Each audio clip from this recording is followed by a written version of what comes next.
freedom and the moon rose, and peace spread over the land, and the guardian stars are shining, and the night is bright and clear.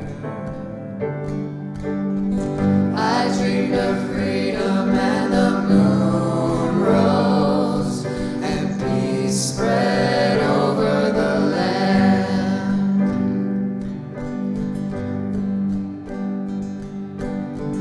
I dreamed of heaven and the earth sang, and the sound was easy and the song was clear. I dreamed of heaven and the earth sang, and peace spread over the land. I dreamed of heaven and the earth sang, and the sound was easy and the song was clear. I dreamed of heaven and the earth sang, and peace spread over the land. And the ancient pain is forgotten, and the Father's debts are clear. I dreamed of heaven and the earth sang, and peace spread over the land.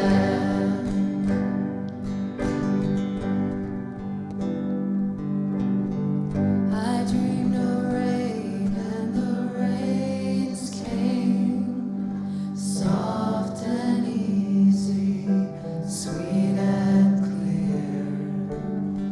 I dreamed of rain and the rains came, and peace spread over the land. I dreamed of rain and the rains came, soft and easy, sweet and clear.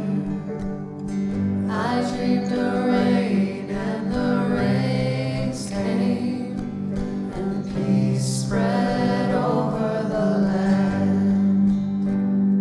And the flowers bloom in the desert, and the air is fresh and clear. I dreamed of rain and the rains came, and peace spread over the land. I dreamed of rain and the rains came, and peace spread over the land. I dreamed of rain and the rains came.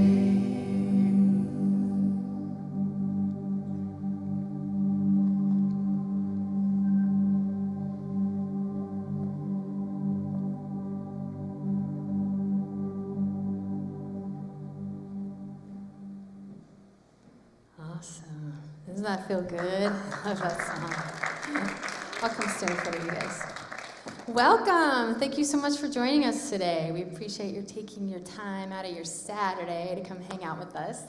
I want to say hello to the folks on live stream. Hi, folks on live stream. Welcome. Thanks for joining us. And for those of you who are watching later, we say hello to you as well. If you would, right now, take your cell phone and put it on silent. You are welcome to take pictures and videos and whatever, share and do whatever you want to do with social media, but we just ask that you silence your phone so as not to disturb everyone around you. Let's see. So let me introduce our music team. I'm Erina Groverland. I do piano and vocals.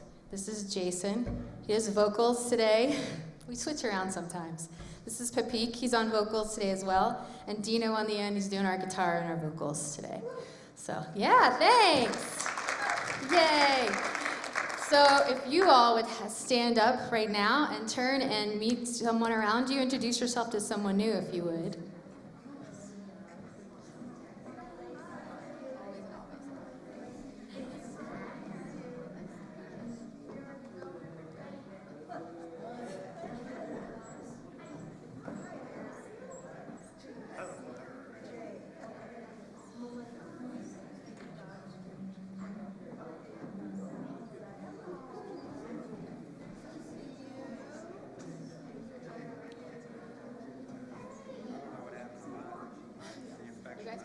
each other.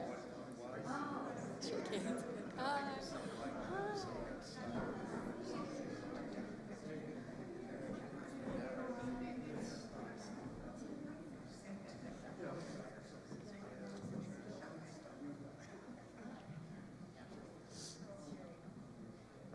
Hello! These are this weekend's announcements for Unity of Boulder. Throughout the month of October, we have 2 special offers available to NIA students. Invite your friends to try out NIA for 1 free class and/or get a discount on 3 consecutive classes at $30 instead of $13 a class, which would be $39. And also in the Unity studio, we have Kundalini classes being held on Saturdays from 10 to 11:30, and the classes are $18, or if you get a punch card, they're $15 a class. We have Jewel Astor leading those classes, and I'm enjoying every minute of it.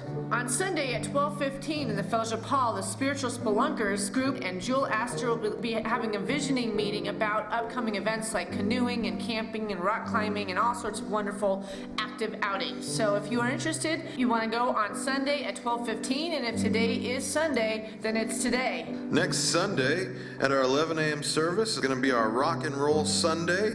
It'll be led by Jack, and we'll be featuring rock and roll classics performed by Ravenwolf and the Unity Band. You don't want to miss next week's contemporary rock and roll service for a ripping good time. Yeah! This weekend, following our Sunday 9 a.m. service, we're having a breakfast fundraiser. It'll be from 10 to 1 p.m. Kids are $5, adults are $7. Bring your whole family for a meal at Unity. Get involved and enjoy a delicious breakfast made by our fabulous volunteers. We'll have eggs or vegan egg substitute, bacon, sausage, hash brown, fruit salad, orange and apple juices, coffee and tea. Thank you so much for the support. Don't forget to join us this Friday for our sing-along party where we're featuring the music from the 70s. It starts at 6 p.m. We'd love to see you there. Finally, don't forget to check our church calendar for all of the ongoing groups, classes, and events that meet during the week. If you happen to have any further questions about these or any other Unity events, please visit the information table in the lobby after the service. And that's all the announcements we have for this week. Orange and apple juices.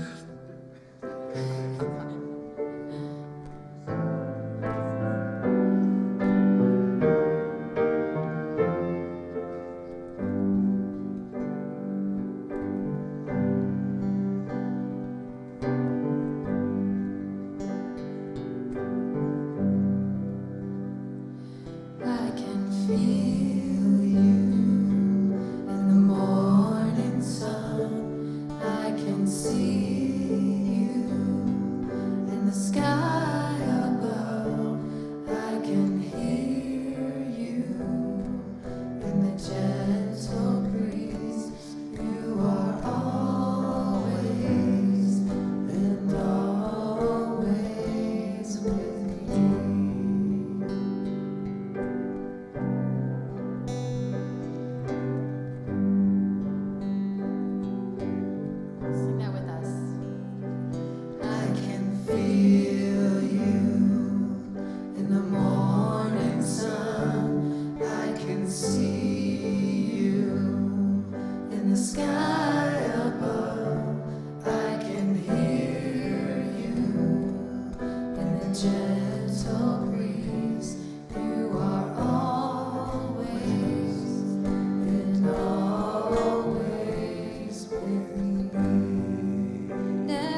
take a breath as we go into a moment of prayer, recognizing that we are not instigating or breathing this breath, but something is breathing through us and as us right in this moment. Each of us sitting here today might think we breathe at a separate pace, at a separate time, but really it is just one breath breathing through each of us, breathing life into us, through us, all around us. And each breath is a constant reminder that the universe is breathing. But there is one breath of which we are all a part, the giver of life, the essence of hope, the divine word of peace. And so it is. Amen.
Sometimes I just like to clean off the stage as I come out. It's one of my duties as minister. How are we all doing today?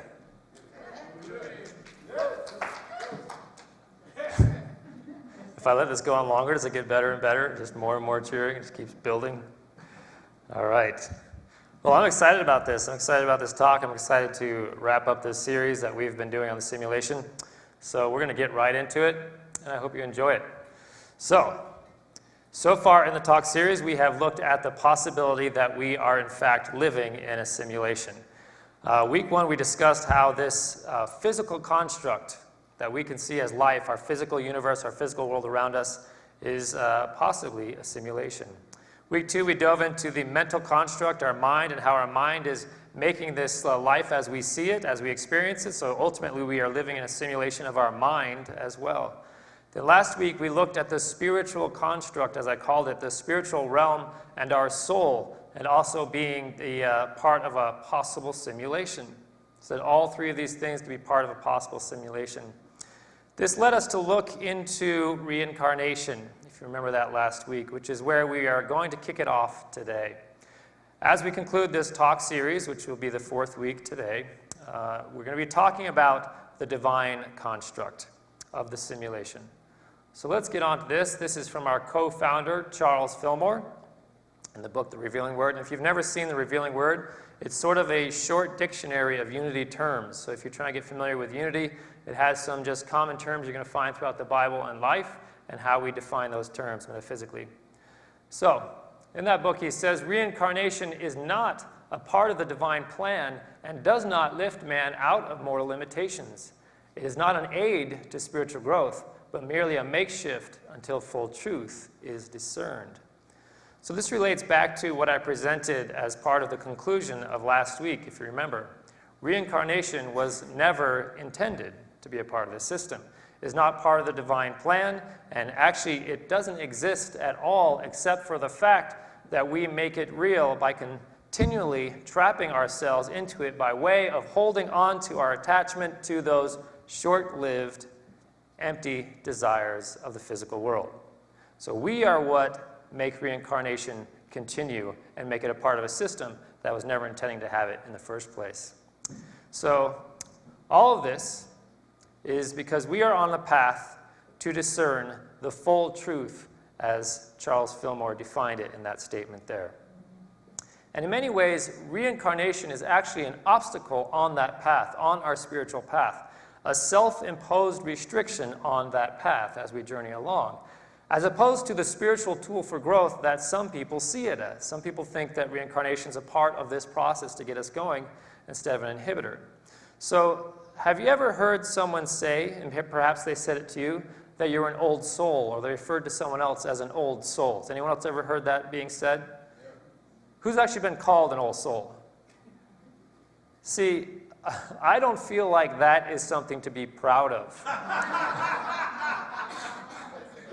In fact, I think that's an insult.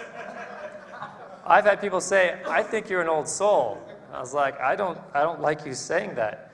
They are basically saying, you just keep coming back again and again and again and again, and you never get it. You're just a really old soul that never gets it. So I'm just not a big fan of that statement. You just don't get it, do you? So if the physical world is in essence simulated, and the mental world is in essence also simulated, and even the spiritual world is in essence also simulated, then what is real? What is really going on here? Well, in the book of John, it starts out by saying, in the beginning was the Word, and the Word was with God, and the Word was God. All there was in the beginning, not the beginning of time, because time is just a part of the simulation. We're talking about in the beginning of existence itself, which has no base in time. So really the word beginning is misleading. But we're going to allow ourselves to use that word because we know that the language is restrictive in the way we try to communicate. So beginning is restricted, but we're going to move forward. So in the beginning, what preceded all things is the Word, which we use a capital W when we say the word, which indicates the divinity of the word, word. Are you following me? Yes. Good. I'm going to say word a lot more times, so you have to follow. So we're not talking about the human definition of the word, word. We're talking about the divine definition of the word, word. And what is the essence of a word, or the word, but a sound or a vibration, as it is? If you didn't know a certain language, all you're hearing is a sound, a vibration coming from a person. And those are not words yet until your brain interprets it to individual words. So this is the fundamentals of communication and actually the fundamentals of creation. In the Old Testament, God's name, the word for God that is given, this is what it looks like in Hebrew, and those are the letters that we get in English. It's referred to as the tetragrammaton, which is Greek for consisting of 4 letters. Even though that sounds like the title of a sci-fi movie, Tetragrammaton. The issue is it's 4 consonants with no vowels, which makes it very hard for us to pronounce. So we tend to, over time, we've added some vowels to make it more pronounceable. So we added an A and the H, and we turned Yahweh into Yahweh. So we could say this, so it was more easy for us to communicate. But to properly pronounce this name in Hebrew, it's all breath sounds, which is more akin to the sound of breathing than it is a name. If you were to properly say all those consonants together, it'd be more akin to the sound of breathing than it would be to a name. So in the beginning is the sound, the vibration, the breath of life, and the untapped potential of creation. So you've got to think about this. It's just sort of nothingness, except what sits there is this untapped potential for creation, this untapped intelligence, this untapped infinite power sitting there just sort of in stasis. We might imagine it is consciousness at rest, right? A consciousness that has not yet been stirred. Consciousness unstirred by outside influence, right? Our consciousness is always busy because it's always being fed information from stimuli. But if there was no information, it would just be at rest. The word, the intelligent vibration before causation, before anything caused to be happening, before anything caused it to be happening, before existence as we know it. So, then what happened? Here we all hear something must have happened. Well, the Eastern guru who came to the United States to teach his teachings here had this to say about that process. When, whence, and why came creation into being? Audacious mortals pursue their queries, while sages enter the mind and return to state in unadorned simplicity, that the one entertained desireless desire to enjoy his bliss through many, and the cosmos and its beings were born.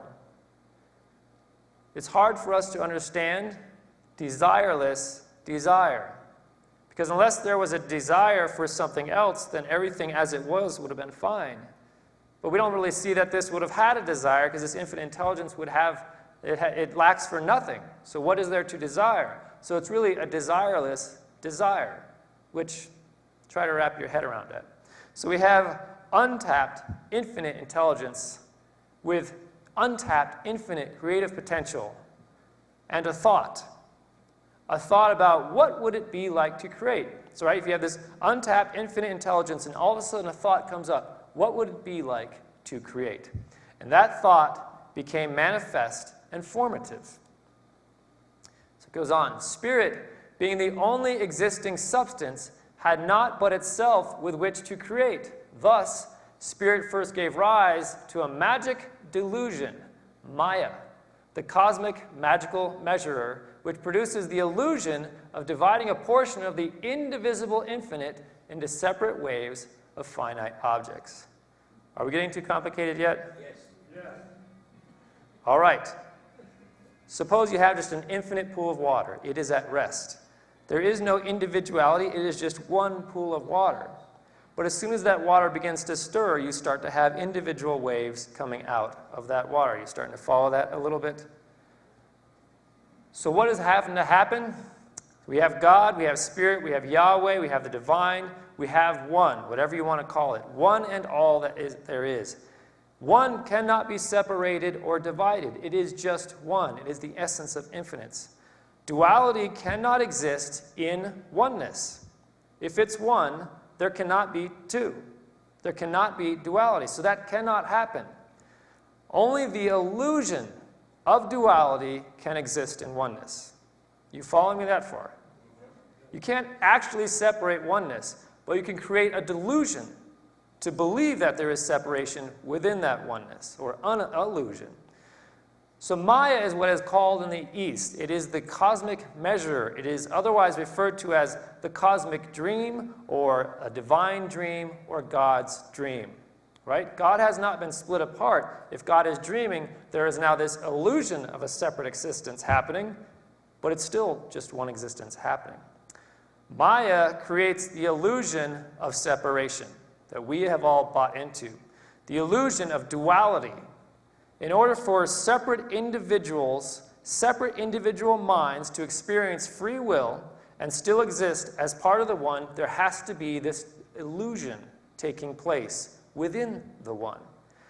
Just as in when you dream, there are countless places and people and creatures and scenarios and things that interact and exist in this dream world that you have. But it is still just you dreaming. Do you understand? It is still just you, just the one dreaming, but there can be an infinite amount of characters and scenarios happening inside this dream. So the Course in Miracles speaks at large about the illusion that we are currently existing in. This is what it says. You recognize from your own experience that what you see in dreams you think is real while you are asleep. Yet the instant you waken, you realize that everything that seemed to happen in the dream did not happen at all. You do not think this is strange, even though all the laws of what you awakened to were violated while you slept. Is it not possible that you were merely shifted from one dream to another without really waking? Are you starting to follow along here? When you dream, you think you are awake. Very rarely do you realize you're inside a dream. You think what is happening is in fact real. And here's a tricky part you may not have thought of. So does everything else in your dream. Think about that. You think it's real, and so does everything else in your dream. I was watching a video of a girl that can, at will, she can lucid dream. She can go to bed and she can have a lucid dream. And she says one of her favorite things to do is have a conversation with the characters in her dream.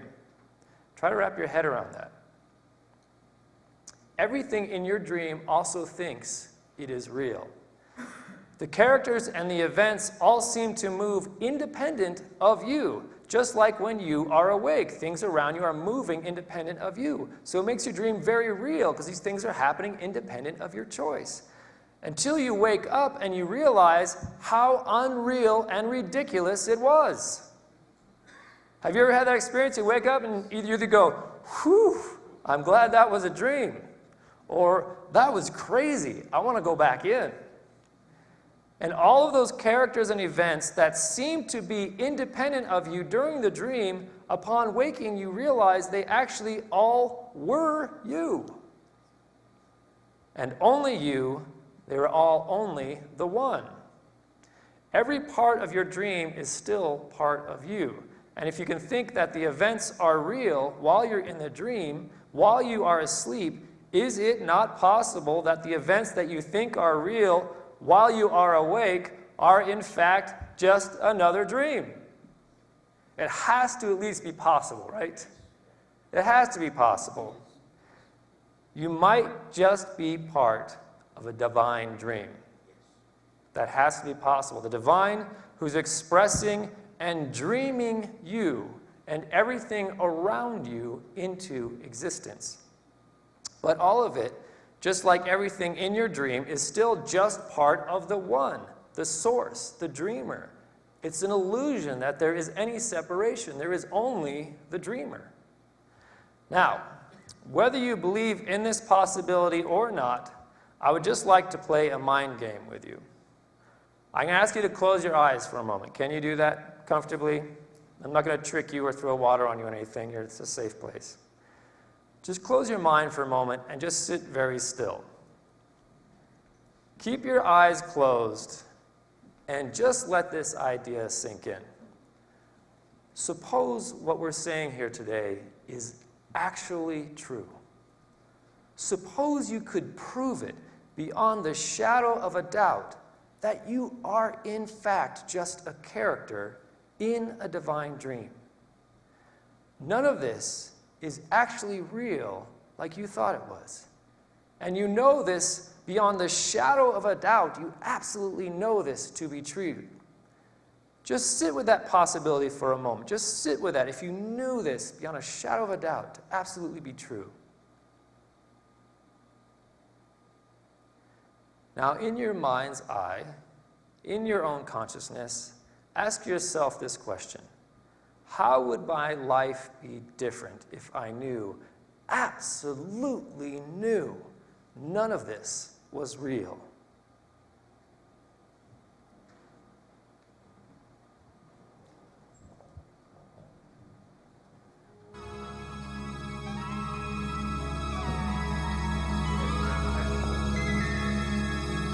Sing with us.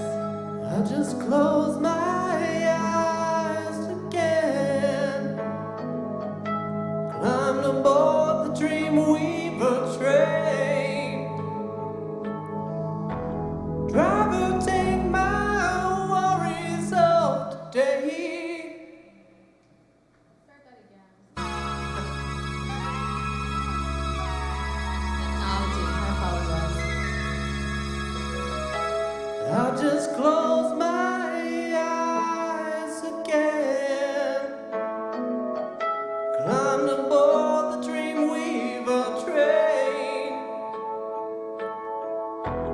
Driver, take my worries of today and leave tomorrow behind. Ooh, Dreamweaver, I believe you can get me through the night.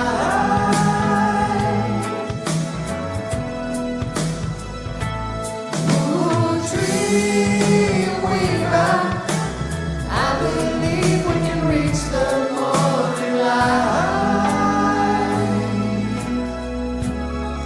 Fly me high through the starry skies, maybe to an astral plane. Cross the waves of fantasy.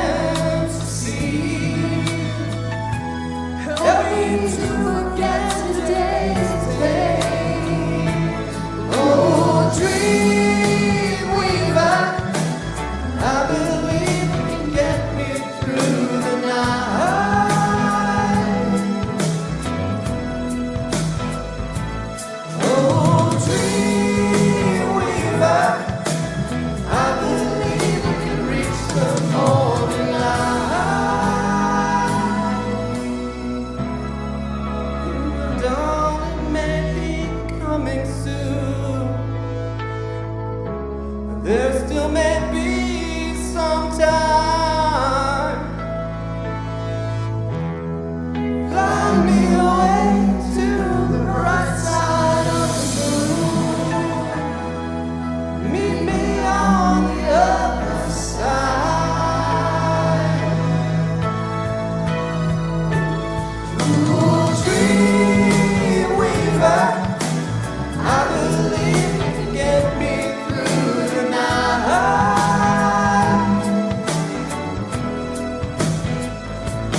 Ooh, dream weaver, I believe we can reach the morning light.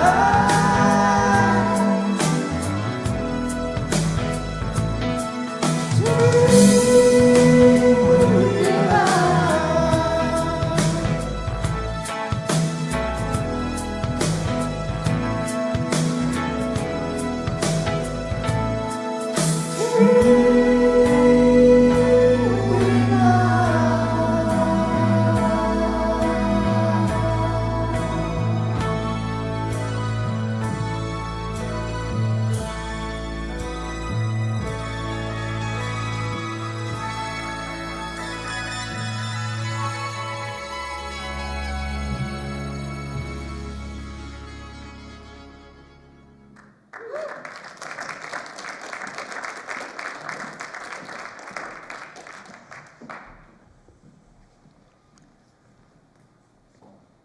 All right.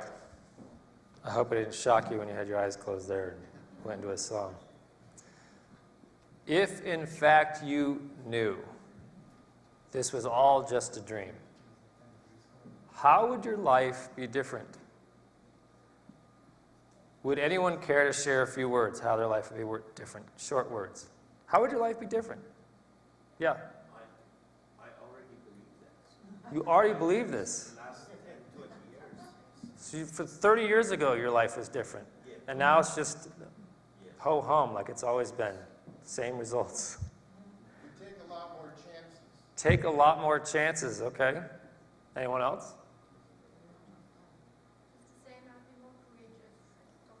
More courageous? Talk.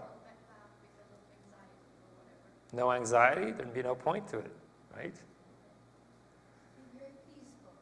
Very peaceful.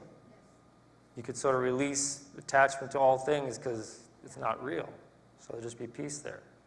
Okay. So the article that we started this series off with actually addresses this very situation. What if you actually did realize this to be the case, that we're in a simulation? This is what it says. What if we did confirm that we are living in a simulation? How would people react upon learning that our world and thoughts and emotions are nothing more than a programmer's zeros and ones? Some imagine such knowledge would disrupt our lives by upending our sense of purpose and squashing our initiative. Harvard astronomer Abraham Loeb says the knowledge could even trigger social unrest. Knowing that our thoughts and deeds aren't our own could relieve us from being accountable for our actions, he says. There is nothing more dangerous to our social order than this notion. Bum, bum, bum, bum. So do you agree with this, that humanity as we know it would just completely unravel into chaos if the realization that we're in a simulation just came to fruition? How about you personally? Would you just come completely unraveled if you found out this to be true? Would you start just running amok, robbing banks, lighting cars on fire, just because now you know that's not real? Would your moral compass all of a sudden just vanish because you realized you're in a simulation? Even if we did discover that this is all actually a dreamlike simulation, guess what? Your house payment would still be due on the 1st. Taxes still due in April. Your pets would still need to be fed. You would still get hungry. You would still get thirsty. You would still get bored and anxious and scared and excited and happy and sad and hopeful. Knowing you are in a dream doesn't mean that the rules of the dream no longer apply to you. Until you have awakened from the dream. You are still trapped in the dream, and life as you know it pretty much continues on unchanged. So then what is the point of even thinking or conjecturing or talking about all of this? Well, they go on to say in this article, whatever we might think of this simulation hypothesis, Bostrom, who's another researcher, thinks the mere act of pondering it provides a welcome dose of humility. And Bostrom insists that he takes the simulation hypothesis seriously. For me, he says, it's not just an intellectual game. It's an attempt to orient myself in the world as best as I can understand it. As we learn and as we grow, little by little, we should discover more of the world around us and how to live in it honorably and appropriately. Because the magnitude and the majesty of the magnificence should humble us as we discover more and more of it. Yes, I am just a character in a dream. That is a very humbling reality to come to. If you thought you were separate and apart and special and gifted in some way, and then you realize that you don't even exist, that's a pretty humbling realization to come to. But also, yes, I am just a character in a dream, which concurrently means I potentially have untethered power and potential to create the experience I desire to have. Do you see how there's a humbling aspect to it and an empowering aspect to it? Well, this isn't a new concept. This is thousands and thousands of years old from the book of Romans. We have Paul the Apostle speaking. You know what time it is, how it is now the moment for you to wake from sleep. For salvation is nearer to us now than when we became believers. The night is far gone, the day is near. Let us then lay aside the works of darkness and put on the armor of light. Let us live honorably as in the day, not in reveling and drunkenness, not in debauchery and licentiousness, not in quarreling and jealousy. Instead, put on the Lord Jesus Christ and make no provision for the flesh to gratify its desires. It's time to wake up. It's time for salvation. Not the kind of salvation where we wait around for someone else to come and fix our problems. We're talking about the kind of salvation where you break out of the shell of your small living, your small thinking, your small concept of being a separate individual who's entrapped in this system where everything's out to get you. You break free of that shell. Salvation where you stop what you have been doing and you step into the realization that you are a child of the divine omniscience, omnipotence, omnipresence. And you have a birthright. If I'm a part of this dream and there is a dream weaver and there is a creator dreaming me, then I have a birthright to the essence of that creator. I have a birthright to divine joy, a birthright to divine peace, a birthright to a divine abundance, and a birthright to divine bliss. So how do you put on the Lord Jesus Christ, as Paul said it? You follow in the footsteps of the teacher and the teachings. Who did it? The one who discovered the dream for itself, overcame the dream, and awoke from the dream so that he could show us how to do the same. What a waste it would be if we didn't realize that to be true. Yeshua ben Yosef, more commonly known as Jesus, son of David, he did not do what he did in order to show us what we are unable to do. There would be no point in that whatsoever. He did what he did to show us what we have to do, what we are beholden to do, the whole point of why we're in this existence from the get-go. And all the great spiritual masters throughout time did the same exact thing. And now it is time for us to do it.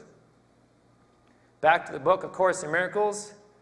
You are at home in God, dreaming of exile, but perfectly capable of awakening to reality. Is it your decision to do so? Is it your decision to do so? It doesn't matter whether you believe we are in a dreamlike simulation or not. It doesn't change the fact that this world is definitely asleep at the wheel. This world is asleep at the wheel, whether you believe in a simulation theory or a dream theory, whether that's the fact or not. And if we want to change the course of this impending collision, we will have to decide to start doing things differently. We'll have to start making an effort to wake up. You all on board with that? The more of us that wake up, and the more of us that help others wake up, the more we will evolve out of this limited thinking that has so plagued us for thousands of years.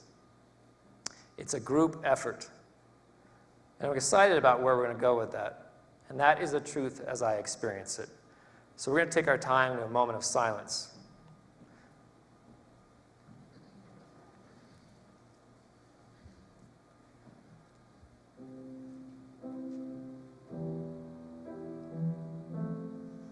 So I invite you to close your eyes. If you're comfortable, you can sit up straight, straighten the spine. Align the top of the head down to the tip of the tailbone. Allowing those power centers to open up, allowing this energy to flow.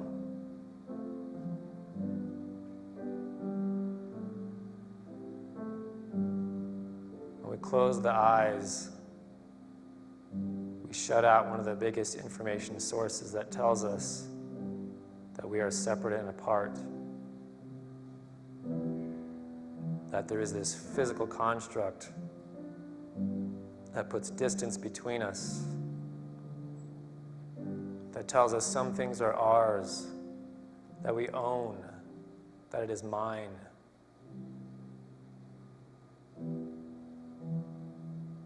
And when we close our eyes, we are faced at first, when we start meditating, with a mental construct and the jibber-jabber of thoughts that seem unending.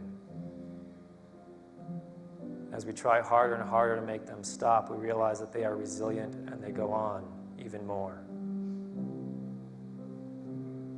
We come to the realization that there is a mental construct that is in large part running me and running away with me. And that might be the first time we realize that we need to do a practice to discover a way to take our minds back.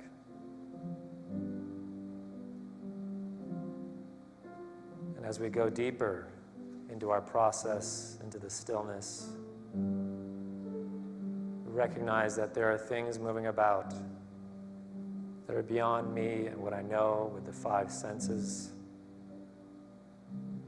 That there is a whole existence, a world, not far away, but very much where I am, moving in and through me and as me. And the deeper I go, I recognize that I am not just the body, but there is an essence of me that I call soul. It moves and has its being. It has experiences. It grows, it learns. But growing and learning towards what? If it's not just enough to be a soul, what is it trying to obtain? Where is it going?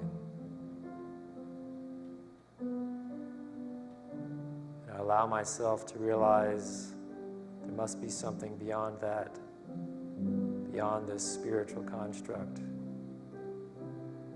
A divinity that set everything into motion, like a clockmaker starting a clock for the very first time. Something so grand, but yet so close, that I am who I am, that I am no different, and there is no distance between what I am, who I am, and what created everything that I am. And someday when we go deep enough into meditation and into the practice, we'll feel ourselves completely melt away back into the one, the source of all, which we have fleeting moments of experiencing in meditation and silence.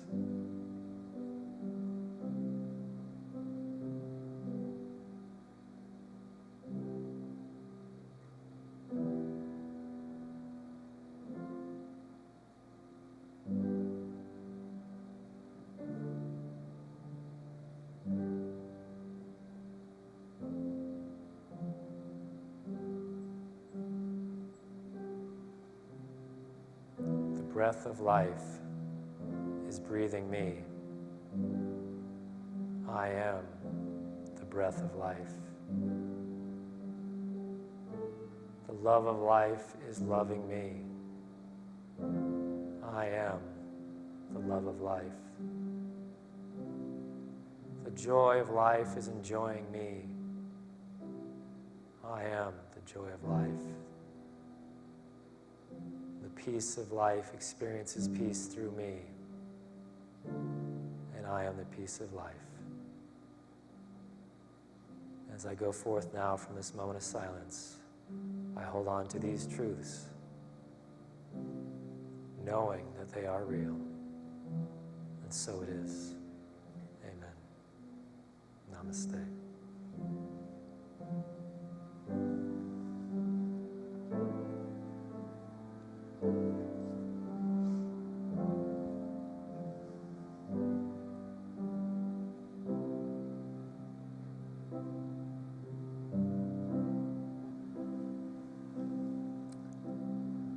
So I want to thank you all for coming out. This is the part of the service where we like to talk about giving and serving. There are nearly countless ways to serve in this organization we call Unity, and to be a part of giving to this organization, which has a message that I truly believe is exactly what this world needs right now. And that's why I serve this movement with as much of the time as I do, which sometimes is too much time. But I do it because I know this is important, and I give everything I have to it. So I hope that this service has ignited the giver within you to do what comes naturally, which is to give. And sometimes we just have to get ourselves out of the way to let that giver do what comes naturally, which is to give. And when sometimes we make a financial donation, we pull our wallet out or we start to look at our checkbook, and there's that moment of hesitancy that says, I shouldn't give too much. I should be careful.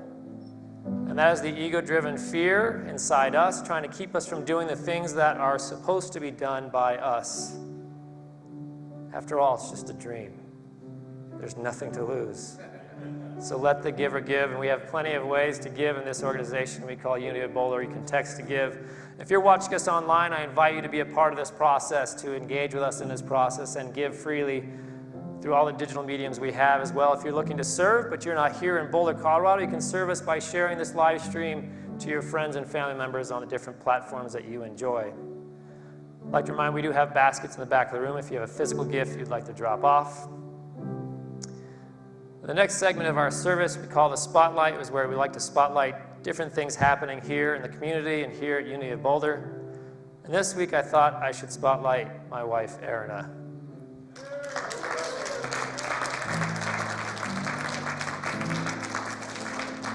See, little did the ministry team know, when we decided to add another service on Saturday, each one of us said, oh, okay, well, Shad, you'll take that one, Satish, you'll take this one, no extra workload, we're just shifting it out. But no one thought about Erina, who now had to create a whole nother musical service on top of the one she does for Sunday, rehearse a whole nother band, practice, put it all together, so she's now doing 3 times the workload she was before, so that we ministers to split the service. So I am so grateful for Erina. I get to see all the hard work she does. And I think we have more song, do we not? Speaking of songs, you might recognize this one. So obviously, we would love for you to sing along with us once we start here.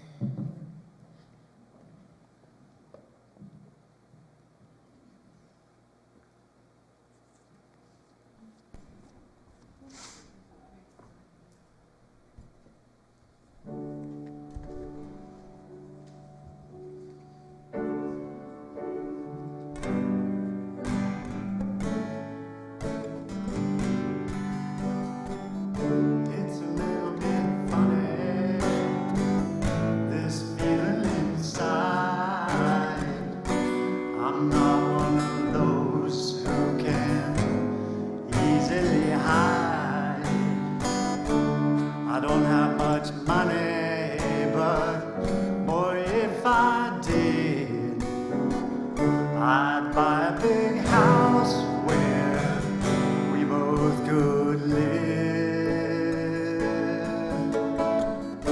If I were a sculptor, but then again, no, or a man who makes potions in a traveling show. I know it's not much, but it's the best I can do. My gift is my song, and this one's for you. And you can tell everybody this is your song. And it may be quite simple, but now that it's done, I hope you don't mind, I hope you don't mind that I put down in words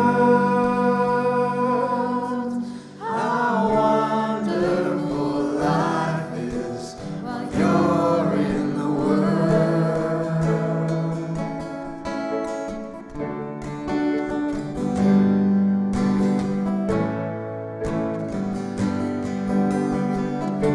I sat on the roof